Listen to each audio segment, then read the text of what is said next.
네, 두 번째 강의는 건국 대통령 이승만입니다. 이승만은 뭐 제가 정치학자로서 이렇게 감히 평가하자면 당대 최고의 지성인입니다.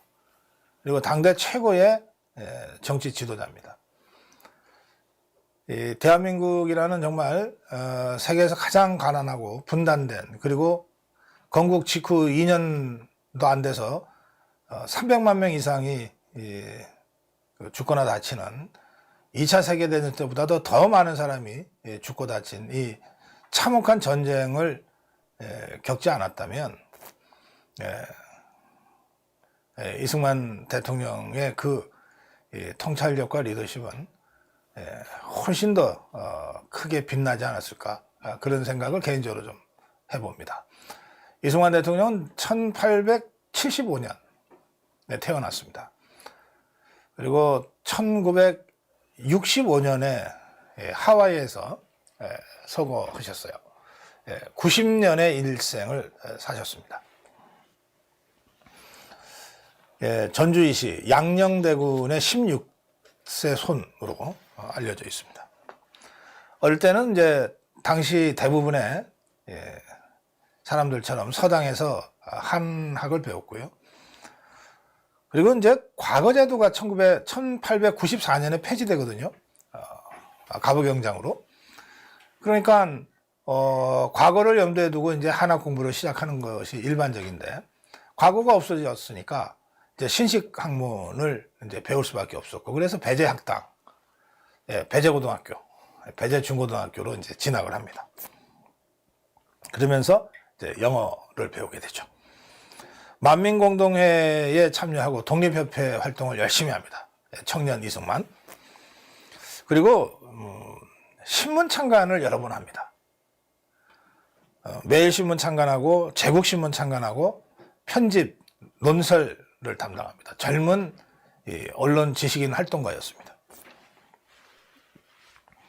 그러다가 개화파의 거두 박영효와 관련된 고정 폐위 음모 사건에 연루가 되는 바람에 감옥에 잡혀요.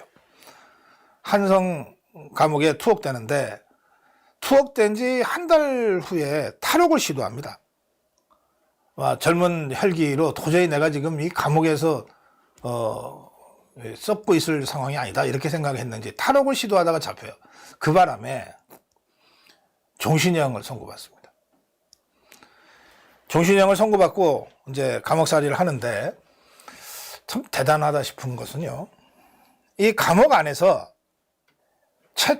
대한민국 최초의 영한사전 집필을 합니다. 그러니까 영어를 거의 독학으로 배웠을 텐데 그걸 영한사전 집필을 시작해요. 그 원고가 지금도 남아 있습니다. 전체가 완성되지는 못하고 A, B, C, D, E까지 하다가 중단된 것 같아요. 청일전기도 번역하고 독립정신도 저술하고 제국신문의 논설도 투고합니다. 당시 감옥은 좀 그랬던 모양입니다. 그러다가 5년 7개월 한성 감옥에서 감옥살이를 하다가 고종황제의 특사로 나옵니다. 근데 모범수라서 백 써서 특사로 나온 게 아니고, 당시에 미국으로 그 독립청원을 하기 위해서 사람들을 파견해야 됐는데, 영어 좀 할 줄 아는 사람이 이승만밖에 없었던 모양입니다. 그래서 민영환, 황규설의 주선으로 독립청원의 임무를 띄고 미국으로 갑니다. 이게 이승만의 미국 생활의 시작이죠. 미국에 가서 그 다음 해 2월, 불과 석 달 후입니다. 1905년에 조지 워싱턴 대학교에 입학을 하고, 그리고 시어도 루즈벨트 대통령도 만나요. 이렇게 상원의원이 주선을 해서. 그리고 1905년 4월에 그 조지 워싱턴 대학 2학년 장학생으로 입학한 직후 두 달 후에 세례를 받습니다. 기독교인으로서의 세례를 받습니다. 그리고 2년 후인 1907년에 조지 워싱턴 대학교에서 학사를 받고 하버드 대학교에서 석사를 받고 그리고 나서 1910년에 프린스턴 대학에서 박사를 받는데 박사 논문이 미국의 영양하의 중립론이라고 하는 겁니다. 그러니까 이 당시 1910년이면 1875년생이니까 35 아닙니까? 그리고 이 조국은 일제 식민지로 전락하던 바로 그 시기입니다. 이 시기에 프린스턴 이게 국제정치학 논문인데요.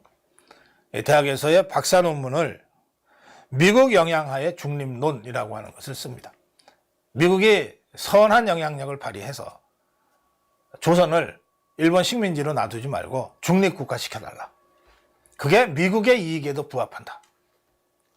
이런 주장을 담은 것이 이승만의 박사 논문이었습니다. 그리고 나서 이제 미국에서 계속 활동하면서 조선의 독립을 여러 군데 청원도 하고 호소도 하고 그러면서 활동을 합니다.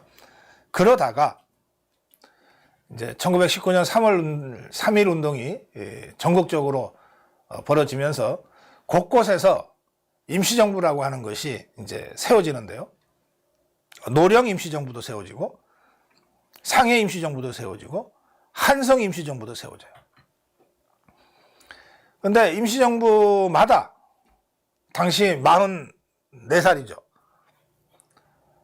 40대 중반인 이승만은 이미 그때 조선인이라면 모를 사람이 없을 정도로 아주 저명한 독립운동가로 활동을 하고 있었습니다. 그러니까 노령 임시정부는 외무장관으로 이승만을 임명했고 상해 임시정부에서는 국무총리로, 이게 대통령이 없는 상태에서의 국무총리입니다. 임명을 했고 한성 임시정부에서는 집정관 총재, 이게 대통령에 가까운 겁니다. 이걸 이 자리에 임명을 해요.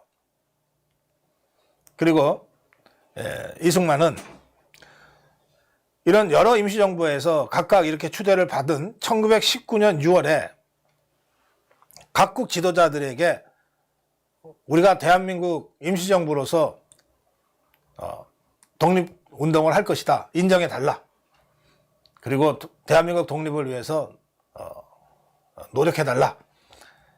이런 명의의 편지를 보내는데 이 편지를 보낼 때 대한민국 대통령이라는 명의를 씁니다.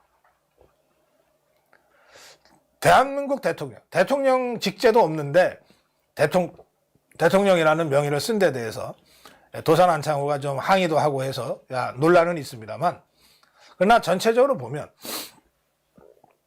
당시에 3.1운동 이후 여기저기서 구성되었던 임시정부에서 이승만은 대부분의 임시정부로부터 대통령으로 추대를 받는 겁니다. 그래서 상해 임시정부의 초대 대통령으로 정식으로 취임을 하게 됩니다. 그 후에 사실은 상해 임시정부는 뭐 독립운동을 그냥 상징적으로는 존재했지만 실효성 있는 독립운동을 할 수 있는 조건들이 아니었어요.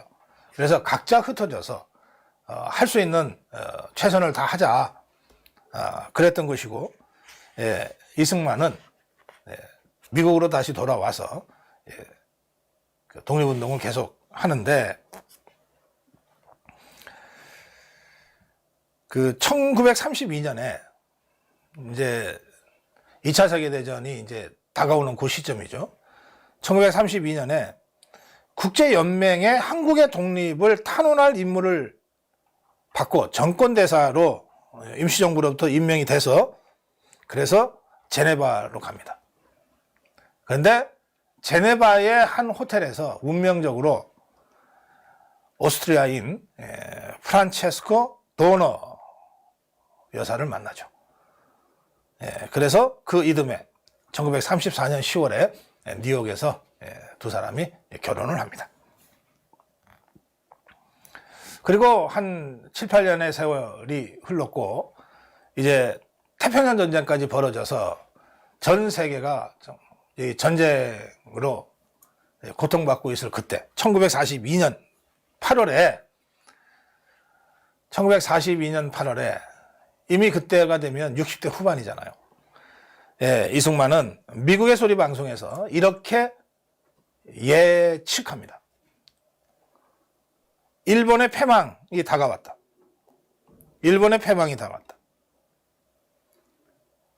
그리고 일본의 패망이 머지 않았으니 한국 조선인들도 독립운동에 더 적극적으로 나서고 전쟁에 참전해야 한다. 그래서 1942년 9월에 미국 전략국과 연락해서 임시정부의 광복군이 미군과 함께 작전을 수행할 수 있도록 연결하는 역할을 합니다. OSS가 바로 이때 이제 나타나죠. 그리고 1945년 8월 15일 연합국의 승리에 힘입어서 마침내 우리가 해방을 맞습니다. 그 해방을 맞고 나서도 2달이나 있다가 간신히 귀국을 합니다. 2달이나 있다가 귀국을 하는데,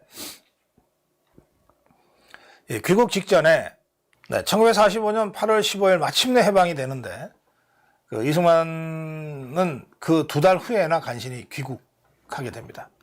근데 귀국 직전에 도쿄를 먼저 들려서 메가드 장군과 하지 미군정 장관을 먼저 만납니다. 그리고 귀국을 하는데, 귀국하자마자 당시 가장 먼저 조직을 하고 있었던 조선민주주의 인민공화국, 인민위원회죠. 여기서 주석직을 제안해요.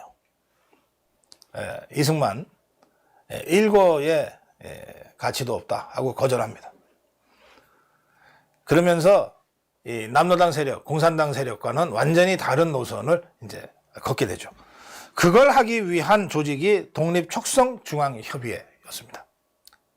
독촉이라고 불리는 단체입니다. 이 독촉은 처음에는 남로당까지 포함해서 뭐 여운형계 뭐 다 있었어요. 그런데 이승만이 공산당과는 확실하게 선을 긋는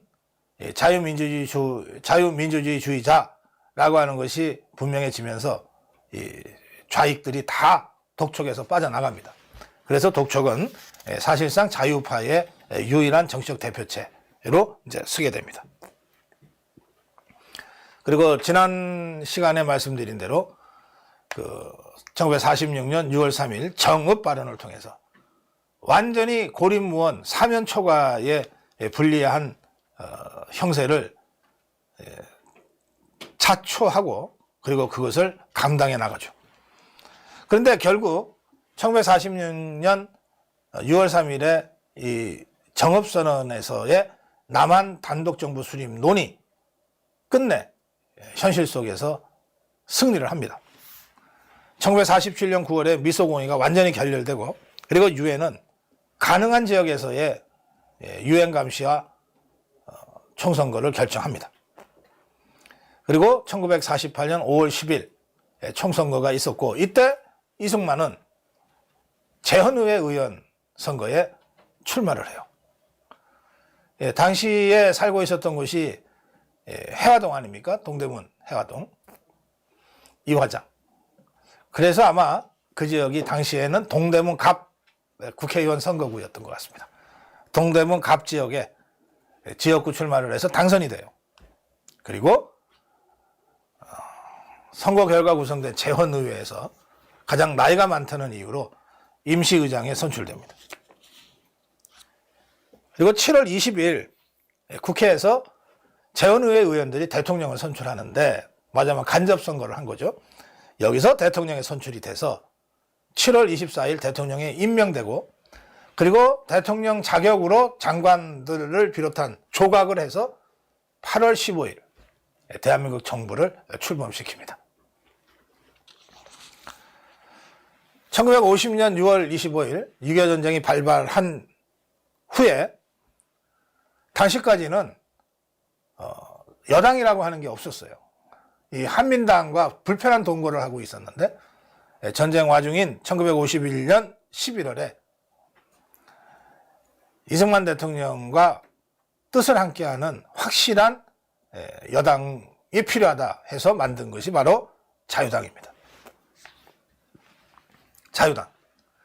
이 자유당이라는 당명에는 자유민주주의자로서의 이승만의 정치 철학이 그대로 담겨 있다고 할 수 있습니다. 그리고 전쟁은 교착 상태로 빠지고 이제 휴전이 임박한 상황에서 이승만 대통령은 그때까지도 없었고 그 이후에도 찾아볼 수 없는 아주 대담한 결단을 내립니다. 그게 반공포로 석방입니다. 이 반공포로 석방 이 사건은 대한민국 70여 년의 현대사 중에 세 손가락, 다섯 손가락 안에 꼽을 정도의 아주 중요한 사건입니다. 이 사건이 얼마나 중요한가는 다음 시간 6.25 전쟁과 메가드 장군 챕터에서 좀 자세하게 제가 말씀드리겠습니다.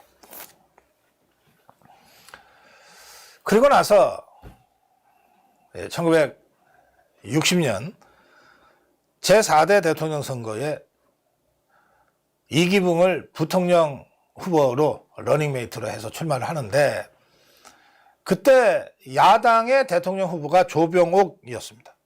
근데 이 사람이 선거 중에 수술을 받다가 사망을 해요.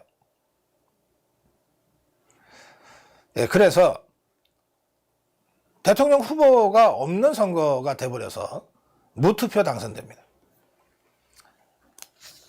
무투표 당선되고 당시에 고령이었던 이승만 대통령의 유고를 대비한 부통령 선거가 치열했어요. 그런데 당시 불리한 상황에 있었던 이승만 대통령의 러닝메이트 이기붕과 그 일당이 부정선거를 획책하다가 4.19 시민혁명이 발발하게 됐고 그걸 뒤늦게 알게 된 이승만 대통령이 1960년 4월 26일 스스로 대통령직에서 물러납니다. 물러나서 일단 사저인 이화장으로 돌아갑니다.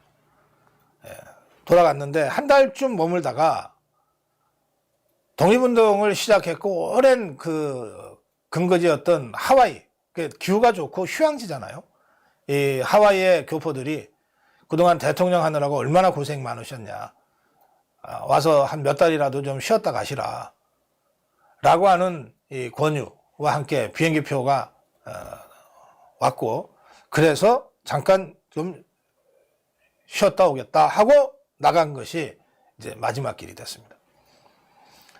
이걸 이제 교과서나 역사책에서는 망명이라고 얘기하는데 망명 아닙니다.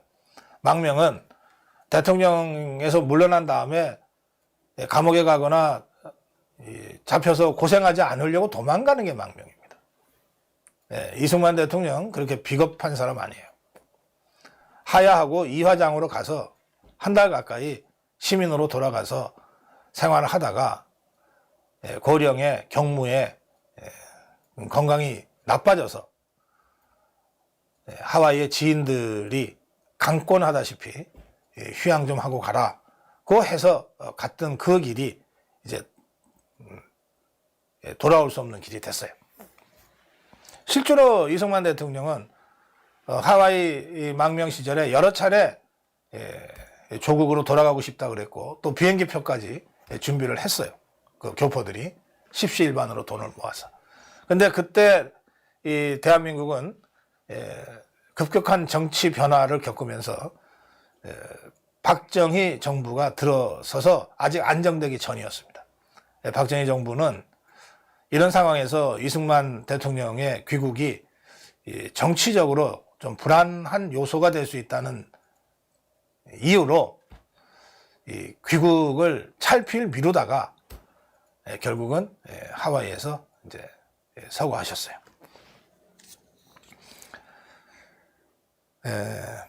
돌아가신 서거한 후에 이승만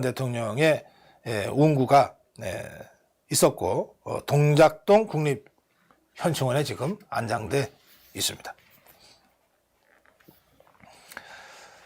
이승만 대통령의 그 역사의 거인 이승만 대통령의 일대기를 다 설명하는 것은 불가능합니다. 당대의 그 이승만 대통령을 때로는 정적으로 경쟁했고 때로는 상대국 대통령으로 대할 수밖에 없었던 미국의 외교관들, 주한미 사령관, 이런 또 미국의 정치인들, 이런 많은 사람들, 또 장면 총리나 허정, 권한대행 같은 사람들의 짧지만 깊이 있는 통찰력 있는 평가를 통해서 이승만 대통령이 당대의 어떤 정치인이었는가, 어떤 지도자였는가를 조금 짐작해 볼 수 있습니다. 유엔군 사령관 마크 클라크는 회고록에서 이렇게 썼습니다. 이승만은 아시아의 반공국가 및 비공산국가군의 지도자로 떠올랐다. 그는 공산주의자들과의 투쟁을 통하여서 뿐만 아니라 때로는 미국과 맞서기를 서슴지 않는 행동을 한다는 사실을 통하여 아시아의 지도자가 되었다. 이승만은 꼭두각시가 아니었다. 그는 아시아인이었다. 그는 강력한 지도자였다. 성장하는 강력한 군대를 갖고 있었다. 반공 지도자일 뿐 아니라 반식민지 지도자였다. 많은 아시아인들에게 이승만은 극동 지역에 존엄과 자존심을 가져다 준 인물이었다. 이런 이미지는 그가 한국의 동맹국인 강력한 나라들의 의지에 끌려다니지 않고 오히려 그들과 맞서 전쟁을 자신의 의지대로 이끌고 있다는 점에 의하여 만들어진 것이다. 미 8군 사령관을 지낸 제임스 벤 플리트 장군이라고 알려져 있는 사람은 이렇게 평가했습니다. 그는 이승만은 그의 몸무게만큼의 다이아몬드와 같은 존재다. 그는 우리 시대의 가장 위대한 사상가, 학자, 정치인, 그리고 애국자 중 한 명이다. 영국의 외무장관 로이드는 이승만은 내가 만나본 한국인들 중 고령에도 불구하고 확실히 가장 날카롭고 월등히 뛰어난 인물이다. 장면 총리는 이렇게 평가했습니다. 이승만 박사 밑에서 국무총리로서 1년 가까이 지내본 내가 본 그분은 장점도 많고 단점도 많았다.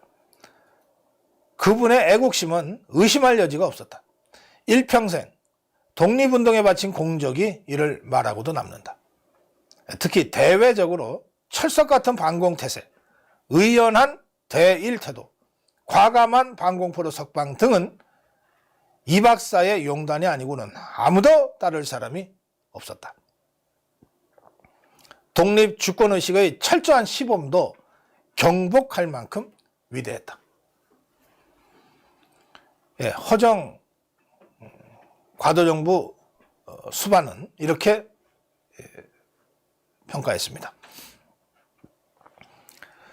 4.19의 노도가 장안을 휩쓸었을 때 민의의 소재를 정확히 파악한 그는 부정을 보고서 일어나지 않는 백성은 죽은 것이다 라면서 깨끗이 권부에서 물러났다. 젊은 학생들의 애국기상을 가상히 여기고 국민이 원한다면 사퇴하겠다면서 자진해서 대통령직을 내던지고 하야함은 이승만이 아니고서는 하지 못할 결단이었다. 남한 단독정부 수립으로 한반도 전체의 적화를 막은 그는 슬기와 용단만으로도 한국 정치사에 커다란 공적을 남긴 것이다. 김구는 이승만에 대해서 이렇게 평가했습니다. 국부, 나라의 아버지죠. 국부는 한 나라의 한 분, 이승만 박사뿐이니 내 이름 앞 국부라는 말은 떼어내라. 네, 김영삼은 이승만을 이렇게 평가했습니다. 대한민국을 건국한 인물이며 실질적인 국부이고 건국의 아버지이다. 이승만은 정통이다. 김구는 정치적 감각이 없고 현실성이 떨어지는 정치인이며 정치적 판단도 이승만을 못 따라간다. 자, 이승만 대통령이 건국해서 6.25 전쟁을 이겨내고 1960년 4월 26일 하야할 때까지 어떤 일을 하려고 했는가? 여러 가지 있습니다. 남녀 평등 투표권을 부여했어요. 남녀 평등 투표권. 스위스 같은 나라도 1970년대에야 비로소 남녀 평등 투표권이 도입됩니다. 그런데 민주주의라고는 해본 적도 없는 대한민국은 건국 때부터 이승만의 주도로 남녀 평등 투표권이 부여됐습니다. 시장경제 체제가 도입됐고 시장경제에 대한 확고한 인식이 있었습니다. 대한민국의 공산화를 저지하는데도 1등 공신이었습니다. 미 팔군 사령관을 지낸 맥스웰 테일러는 이렇게 얘기합니다. 한국의 이승만 같은 지도자가 베트남에도 있었다면 베트남은 결코 공산군에게 패망하지 않았을 것이다. 자유민주주의를 도입했어요. 그리고 당시에는 나라가 워낙 가난해서 국토를 수호하는 군 장병들에게도 제대로 된 급여를 줄 수가 없었는데 이승만 대통령은 장성대 사병의 급여 비율을 정상화시켰습니다. 또 김일성이가 먼저 주도해서 이 무상몰수 무상분배라는 농지개혁, 토지개혁을 함으로써 인기를 끌려고 했는데 여기에 맞서서 유상몰수 유상분배라는 원칙을 지켜가면서 농지개혁법을 강력하게 시행했습니다. 이걸 하기 위해서 자신과 많은 면에서 생각이 달랐던 조봉암을 초대 농림부 장관으로 영입을 했어요. 초등교육을 의무화하고 교육개혁을 강력하게 추진했습니다. 이승만 정부 건국, 대한민국 건국 때 90% 이상의 문맹률이었는데 이승만 대통령이 물러나던 때 12년 후에 90% 이상이 학교를 다녔습니다. 고등교육에 강력한 투자를 했습니다. 인재 육성이 국가 발전의 근간이다. 이런 인식을 투철히 하고 있어서 한국외국어대학교를 설립했어요. 또 인하공과대학, 현재 인하대학교죠. 인천과 하와이에서 각각 따온 인하대학교를 설립했습니다. 대학과 전문학교가 건국 당시에 모두 19개였는데 12년 만에 68개로 늘어났습니다. 68개. 이승만 정부 하에서 49개의 대학 전문학교가 세워졌습니다. 외교 영역에 있어서는 타의 추종을 불허합니다. 전 세계 지도자들이 이승만의 외교 역량과 이 외교적 통찰력에 대해서는 다들 한 수 접고 들어갈 정도의 인물이었습니다. 리처드 닉슨은 회고록에서 이렇게 얘기합니다.